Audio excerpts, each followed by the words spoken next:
আল্লাহ তাআলা খুশি হলে তিনটা কাজ করেন। কয়টা? আল্লাহ যখন খুশি হয় কন্যা সন্তান পাঠায়। আল্লাহ যখন খুশি হয় ঘরে মেহমান পাঠায়। আল্লাহ যখন খুশি হয় তখন আকাশ থেকে বৃষ্টি বর্ষণ করে। সুবহানাল্লাহ বলুন। আমার ভাইয়ারা একটু খেয়াল করবেন, অনেকে হয়তো মনে করতে পারেন আল্লাহ নারাজ হয়েছে বলে বৃষ্টি দিয়ে মাহফিল ভেঙে দিয়েছে, এমনও হয়তো অনেকে মনে করতে পারে। আমরা আল্লাহর নারাজি কোনটা খুশি কোনটা সেটাই অনেক সময় বুঝি না। তো আমি আশা করব যে পরিস্থিতি আল্লাহ দান করেছেন যেভাবে, আমি যেহেতু আলহামদুলিল্লাহ বলেছি মেহমান হিসাবে, আপনারাও আমি চাইব দিল থেকে আলহামদুলিল্লাহ বলেন। দুনিয়া কার? ওনার যা মন চায় তা করবে, আপনার আমার নাক গলানোর কোনো অধিকার। মা থেকে সন্তান নিয়ে যাচ্ছে, মামলা কোথায় থেকে দেওয়ার সুযোগ আছে? বাবার ছায়া মাথা থেকে আল্লাহ তুলে নিচ্ছে, কারো কি কোনো আন্দোলন করার সুযোগ আছে? বান্দা সর্বদা আল্লাহর মসজিদে খুশি থাকতে হয়, এটাই বিধান, এটাই নিয়ম, এটাই দরকার, এটাই দায়িত্ব। কথা বলেন ঠিক কি না? এবার মহাব্বতের আওয়াজ লাগায় একবার বলেন আলহামদুলিল্লাহ। এই বৃষ্টি দেখা যায়, কিছু বৃষ্টি আছে দেখা যায় না। নবী রহমাতুল্লিল আলামিন নিজের শরীরের চাদর মোবারক ঘরে রেখে একবার বাহিরে গেলেন। আম্মা জান আয়েশা সিদ্দিকা রাদিয়াল্লাহু তাআলা আন ওই চাদর মোবারকটা মাথায় দেওয়ার সাথে সাথে দেখলেন ঝুম ঝুম বৃষ্টি পড়া শুরু হয়েছে। সুবহানাল্লাহ। চাদর মোবারক সরাই দেখে বৃষ্টি নাই, রোদের আলো। চাদর মোবারক সরানোর পরে দেখে প্রখর রোদ। চাদর দেওয়ার সাথে সাথে দেখে বৃষ্টি। একবার তোলে একবার দেয়, একবার তোলে একবার দেয়। নবী আসার পরে জিজ্ঞেস করলেন, ইয়া রাসূলুল্লাহ, চাদর মোবারক মাথায় দেওয়ার পরে দেখলাম বৃষ্টি, ব্যাপার কি? নবী বললেন, তুমি আমার চাদর দেওয়ার সাথে সাথে আল্লাহ তোমার সমস্ত চোখের পর্দা তুলে নিয়েছেন। সুবহান। প্রতি সেকেন্ডে যে আল্লাহ সৃষ্টির উপর রহমতের বৃষ্টি বর্ষণ করে, চাদরটা মাথায় দেওয়ার সাথে সাথে তুমি সেই বৃষ্টি আজকে দেখেছো যেটা আজ পর্যন্ত কেউ দেখে নাই। বলেন সুবহান। তো এই বৃষ্টি তো দেখা যায়, ওই বৃষ্টি দেখা, বলেন ওই বৃষ্টি দেখা। বৃষ্টি আসলে মাটিতে ঘাসের সৃষ্টি হয়, যে ঘাস গরু ছাগলের খাবার হয়। বৃষ্টি আসলে বীজের মধ্যে শক্তি হয়। বৃষ্টি আসলে ধানে বরকত হয়। বৃষ্টি আসলে ফসল সফল হয়। বৃষ্টি সর্বদাই রহমত। বৃষ্টি সর্বদা আমাদের কাজের ব্যাঘাত, সেটা আমাদের পয়েন্ট অফ ভিউ ভিন্ন জিনিস, কিন্তু আল্লাহ বুঝে শুনেই বৃষ্টি দিচ্ছেন। আমি এখন যেখান থেকে আসতেছি সেখানে কোনো বৃষ্টি পাই নাই, আমি কোনো বৃষ্টি ফ্লাইওভারের মাঝখানে আসার পরে হালকা হালকা পেয়েছি, এখানে এসে এই বৃষ্টিটা পেলাম। তারা বলছে যে আল্লাহ বৃষ্টি দাও, যেখানে বলছে আল্লাহ সম্ভব হচ্ছে না আমাদের এটা দিয়ে, ও কি এটা আল্লাহ বৃষ্টি দাও। হয়তো কেউ দোয়া করেছিল, কারো হয়তো দোয়া ছিল এখানে, আল্লাহ তার দোয়াটা কবুল করেছে, ওদিকে বৃষ্টি দিচ্ছে। তো আমাদেরকে কেন মাহরুম করবে? আমাদেরকেও দিচ্ছে। সুবহান। বৃষ্টি সর্বদা রহমত। বলেন বৃষ্টি সর্বদা। নবী রাহমাতুল্লিল আলামিন হাদিসে পাকে বলছেন, আল মাতারু রাহমাতুন, বৃষ্টি তোমাদের জন্য আল্লাহর পক্ষ থেকে একটা রহমত। বলেন সুবহানাল্লাহ। ইমানদার ভাইয়েরা, আমরা যারা এখানে উপস্থিত আছি, আমাদের মনে রাখা উচিত 24 ঘন্টায় কিছু বিশেষ টাইম আছে যে টাইমে দোয়া কবুল হয়। 24 ঘন্টায় কিছু টাইম আছে যেখানে দোয়া করলে দোয়া কি হয়ে যায়? মুখ থেকে যেটা বের করবেন সেটাই কবুল হয়ে যায়। সেজন্য আল্লাহ রাসূল মা বাবাকে, মুরব্বীকে, বড়দেরকে, মানুষকে নির্দেশ দিয়েছেন, খবরদার কাউকে বদদুয়া লানত দিও না। কারণ মা তো জানে না দোয়া কবুলের টাইম কোনটা। রাগ করে ছেলেকে একটা বলে ফেলছে, যদি কাহিনী বশত সেটা দোয়া কবুলের টাইমে পড়ে যায়, বলেন না বলেন না বলেন না, আরো জোরে বলেন, সেজন্য অনেক সময় দেখবেন বাস্তব ঘটনায় মুরব্বী মা বাবা মুখ থেকে বলেছে রাস্তায় মরে যেতে পারোস না, দেখা যায় সে ওটা দোয়া কবিলের টাইম ছিল। তো সেজন্য নবী রহমাতুল্লিল আলামিন বলেছে রাগকে কন্ট্রোল করো, হিংসাকে দমিয়ে রাখো। মানুষের জন্য মুখ যদি খুলতে হয় সেটা দোয়ার জন্য খুলিও, কল্যাণের জন্য খুলিও। তুমি অন্যের কল্যাণে দোয়া করবা, আল্লাহ তাআলা তাকেও দান করবেন, তোমাকেও দান করবেন। সুবহান। তো দোয়া করতে হয় সব সময়, মুখ খুলতে হয় সব সময় কল্যাণের, মানুষের উপকারের। বদদোয়া করা যাবে, এটা পছন্দ করে না কে? এটা পছন্দ করে না কে? যখনই জবান খুলবেন মানুষের জন্য যেন আমাদের জবান থেকে দোয়া বের হয়, আল্লাহ আমাদের সেই রকম জবান দান করুক। ইমানদার ভাই একটু খেয়াল করব, আমরা আল্লাহ তাআলা আমাদেরকে দিয়েছেন, দুনিয়াতে পাঠিয়েছেন একটা লক্ষ্য শুধু, সেটা হচ্ছে আল্লাহকে রাজি করে খুশি করে কবরে যাওয়া। এই ছাড়া আমাদের আর কোনো কাজ, আর বাকি যত কাজ আছে জীবনের সেগুলো হচ্ছে আমাদের অপশনাল। বলেন তো কি কাজ? অপশনাল কাজ। কিন্তু আমরা বোকারা অনেক ক্ষেত্রে অপশনালকে খুব ইম্পর্টেন্ট দিয়ে ফেলি, ইম্পর্টেন্ট জিনিসটাকে অপশনাল বানিয়ে ফেলি। যেমন চাকরি করাটা, চাকরির ছুটি নাই, দরকার হলে নামাজ বাদ যাক, কিন্তু মূলত নামাজটা ছিল ইম্পর্টেন্ট। একটু কথা বলি না ভাই, চাকরিটা ছিল অপশনাল। এবার আমার ভাই আমাকে বলবে ভাই আমি যদি নামাজটা পড়ি আমাকে তো বসে বের করে দিবে, বেতন বন্ধ হবে, পরিবারে খাওয়াবো কি? আমি শ্রদ্ধার সাথে বলি মনে রাখবেন, জেনে রাখবেন, অন্তরে বসায় রাখবেন, কেউ কাউকে খাওয়ায় না, সবাইকে একজনে খাওয়ায়। তিনি কে? বসে খাওয়ায় না, মা বাবা খাওয়ায় না, স্বামীয়ে খাওয়ায় না, স্ত্রী খাওয়ায় না, সবাই উসিলা দেনেওয়ালা। আর সেটার বাস্তব প্রমাণ ছিল করোনাকালীন সময়। বসে বলছে যে আমি আজ বেতন চালাইতে পারি না, বেরো। কর্মীয়ে চিন্তা করছে আমার যদি চাকরি না থাকে, বেতন না থাকে, বাজার করব কেমনে? কিন্তু সত্যি করে বুকের মধ্যে হাত দিয়ে বলেন তো, করোনাকালীন সময়ে কেউ ক্ষুধার অভাবে মারা গেছে এমন কেউ কোনো খবর শুনছেন?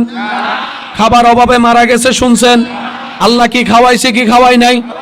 এখনো যে এরকম 2 বেলা 3 বেলা খাওয়াই, করোনাকালীন সময়ে রাস্তা বন্ধ, দোকান বন্ধ, অফিস বন্ধ, ব্যবসা বন্ধ, রাস্তা বন্ধ, ইনকাম বন্ধ, বন্ধ বন্ধ সব বন্ধ, রিজিক খোলা ছিল।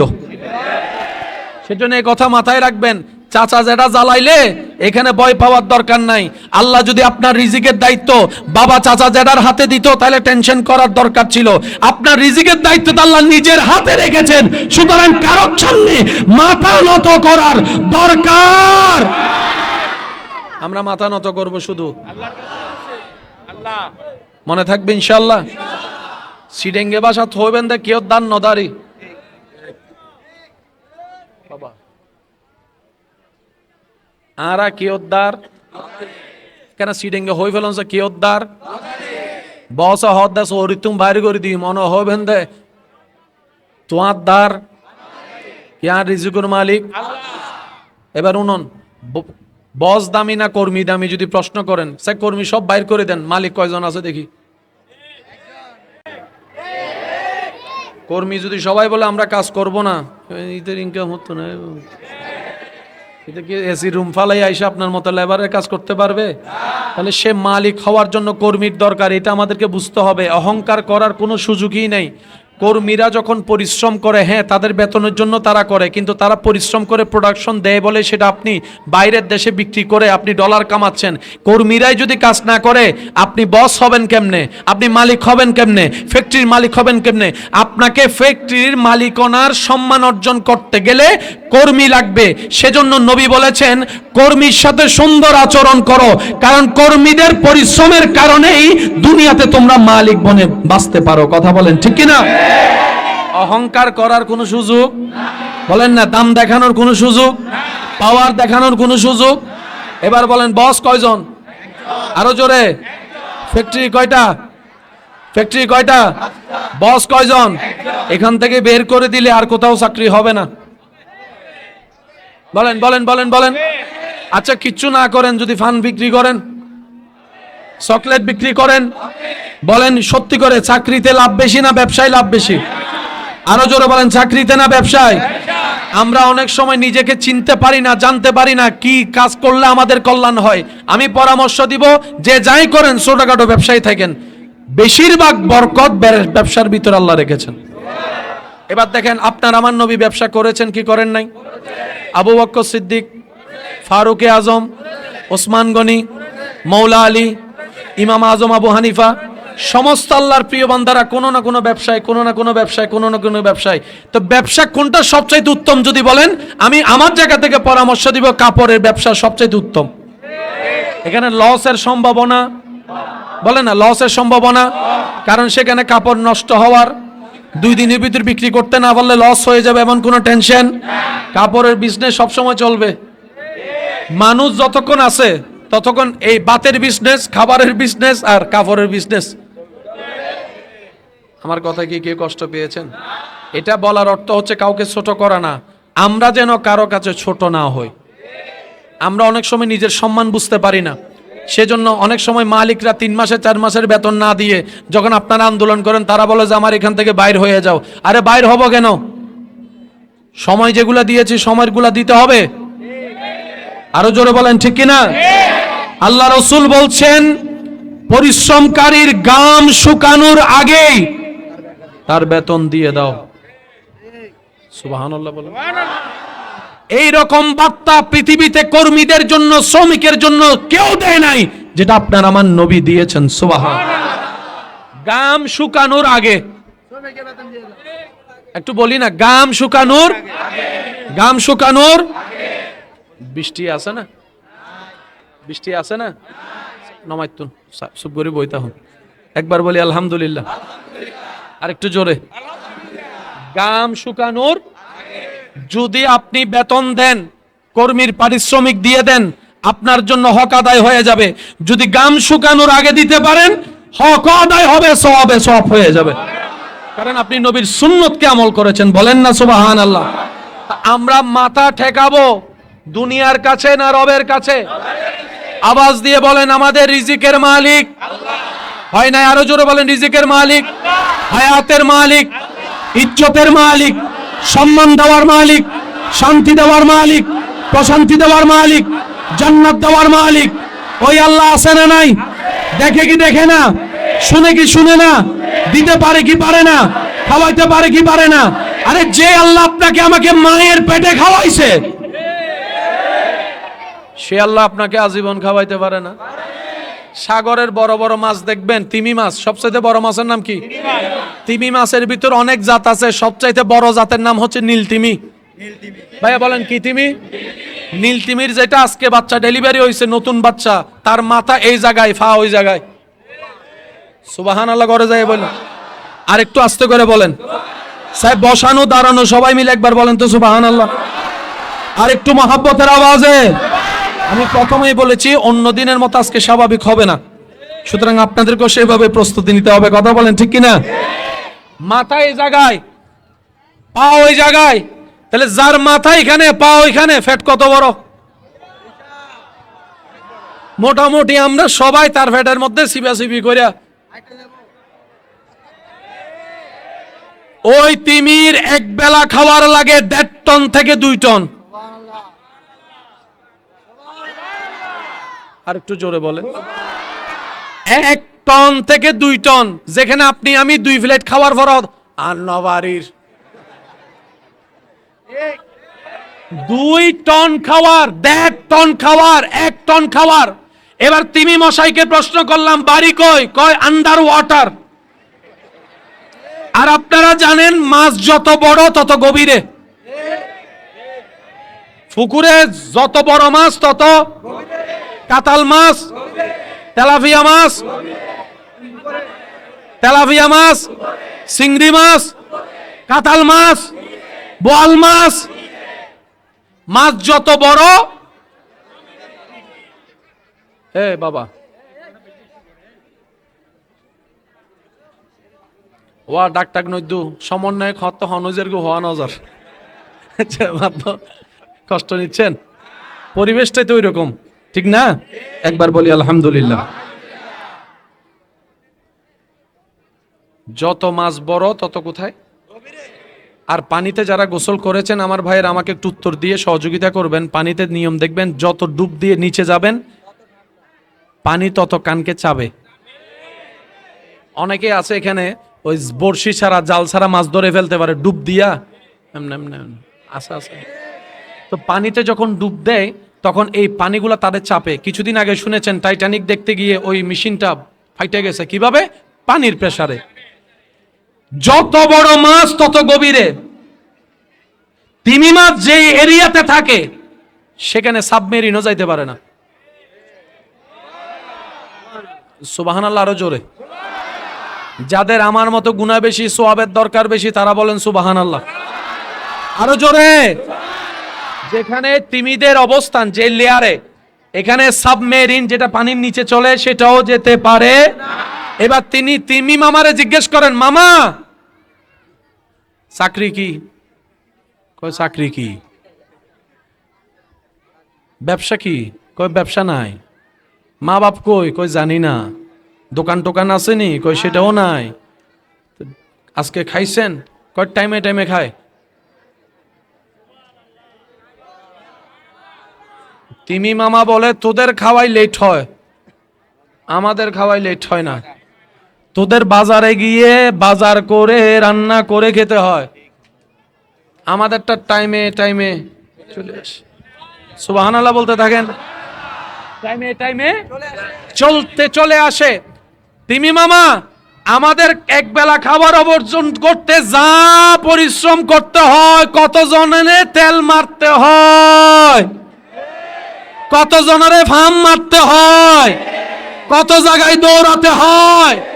তোমার কিচ্ছু নাই, না বাবা আছে, না মা আছে, না চাকরি আছে, না ব্যবসা আছে, না এইটা আছে, না সেইটা আছে, ডেলি ডেলি খাবার খাও, তাও আবার টনে টনে। ব্যাপার কি? তখন তিনি উত্তর দেয়, আমার তাওয়াক্কুলটা সেই রবের উপরে যিনি হ বললে সব হয়ে যায়, সব হয়ে যায়। নারে তাকবীর, আল্লাহু আকবার।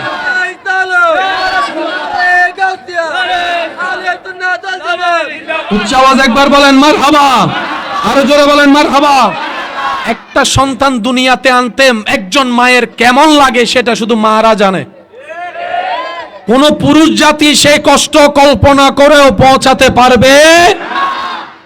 একজন সন্তান, আমি আসার সময় আমার মায়ের পাশে 4-5 জন লেগেছে, আপনি আসার সময় আপনার পাশে মায়ের পাশে 4-5 জন লেগেছে। ছোট্ট একটা বাচ্চা ডেলিভারি হতে।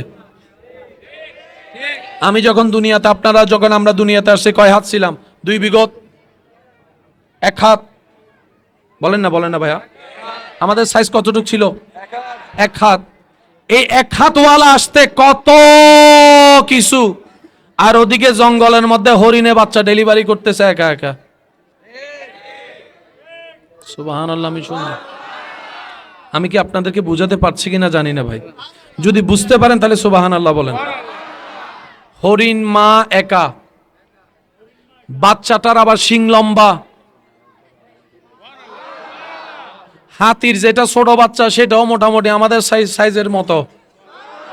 জিরাফের যেটা বাচ্চা এটা মোটামুটি আমাদের 1.5 তলার মতো।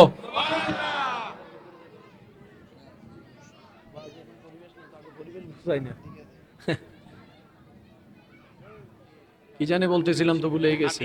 হাতি, আমি সমস্যা মানে পরিবেশ অনুযায়ী আলোচনা, ঠিক না? হাতির বাচ্চা, জিরাফের বাচ্চা যেটা 1 তলা সমান হয়, কিন্তু মা ডেলিভারি করে। বলেন না, মা ডেলিভারি করে। এই পর্যন্ত শুনছেন ডেলিভারি করতে গিয়ে কোনো হরিণ মারা গেছে? আমি শুনি না, আরো জোরে। হাতি মারা গেছে? জিরাফ মারা গেছে? বাঘ মারা গেছে? সিংহ মারা গেছে? না, কারণ তারা সর্বদা আল্লাহর নিয়ন্ত্রণে। আচ্ছা, আমাদের বাচ্চা পেটে আসলে কত কিছু খাইতে হয়। প্রোটিন, আমিষ, এই সেই, হিমোগ্লোবিন, ফিমোগ্লোবিন, অ্যাবিডিং জাবিডিং, কত কিছু। এর উপর যদি না হয় তারপরে দেয় ওষুধ। একটু জোরে বলেন না। জঙ্গলে কোনো ডাক্তার, কোনো ফার্মেসি, কোনো রোগ, কোনো কিছু চলতে আছে। হরিণ চলতে আছে, সুবহানাল্লাহ বলেন না রে ভাই। বাঘ চলতে আছে, হরিণ চলতেই আছে, জিরাফ চলতেই আছে। বাচ্চা হওয়ার পরে সেটাকে মা আবার যত্ন নিচ্ছে, আবার খাওয়াচ্ছে। ও নিজাম এমন কেন? আমরা চলতে কত কিছু লাগে, তখন সমস্ত সৃষ্টি উত্তর দেয়, যাদের তাওয়াক্কুল রবের উপর হয়ে যায় তাদের পৃথিবীতে আর কারো ঠেকা লাগে না, রবে তার জন্য যথেষ্ট। হাসবুনাল্লাহ হাসবুনাল্লাহ হাসবুনাল্লাহ, চিৎকার দিয়ে বলেন সুবহান।